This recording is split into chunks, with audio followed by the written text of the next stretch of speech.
Purbachal plot দুর্নীতির পৃথক দুই মামলায় সাবেক প্রধানমন্ত্রী শেখ হাসিনার সাথে রেহানার ৩ সন্তানেরও কারাদণ্ড দিয়েছেন আদালত।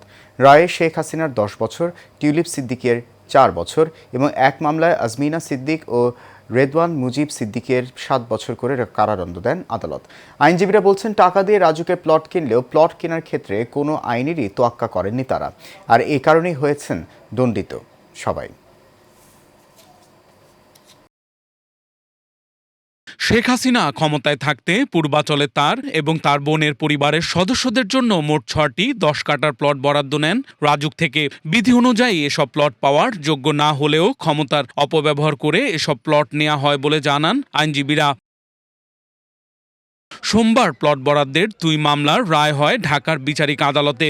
মামলাগুলো হলো আজমিনা ও রাদওয়ান সিদ্দিককে নিয়ম বহির্ভূতভাবে প্লট বরাদ্দ। এই ২ মামলার রায় ঘোষণা করেন ঢাকার বিশেষ জজ রবিউল আলম।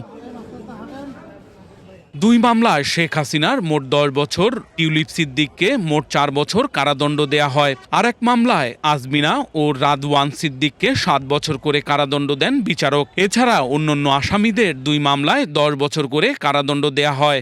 একটি মামলার প্রধান আসামি হচ্ছে আজমিনা সিদ্দিক, আরেকটি মামলার প্রধান আসামি হচ্ছে রাদওয়ান মুজিব সিদ্দিক। এই দুটি মামলাই টিউলিপ সিদ্দিক ২ নম্বর প্রধান আসামি হিসাবে আছেন এবং সাবেক প্রধানমন্ত্রী শেখ হাসিনা ৩য় প্রধান আসামি হিসাবে আছেন। দুদকের আইনজীবী বলছেন, প্লট টাকা দিয়ে কিনলেও রাজুকের প্লট কেনার ক্ষেত্রে কোনো নিয়ম মানেননি তারা। নিয়ম বহির্ভূতভাবে আবেদন সহ হলফনামায় তথ্য গোপন করে অপরাধ করেছেন সবাই। প্রত্যেক আসামি আগে যে 4টা মামলার জাজমেন্ট হয়েছে, রায় হয়েছে, সেই মামলায় তারা মিথ্যা হলফনামা দিয়েছে।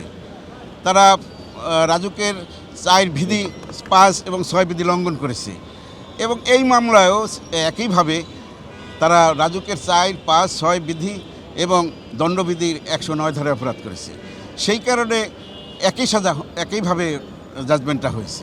এর আগে পৃথক ৪ মামলায় শেখ হাসিনার ২৬ বছরের কারাদণ্ড, শেখ রেহানার ৭ বছর ও টিউলিপের ২ বছর এবং জয় ও পুতুলের ৭ বছর করে কারাদণ্ড দেন আদালত। টাকা থাকলেই হবে না, কারণ নিয়ম পালন করতে হবে, রাজুকের বিধিবিধান পালন করতে হবে। Walid Siddiqui, Asian television, Dhaka.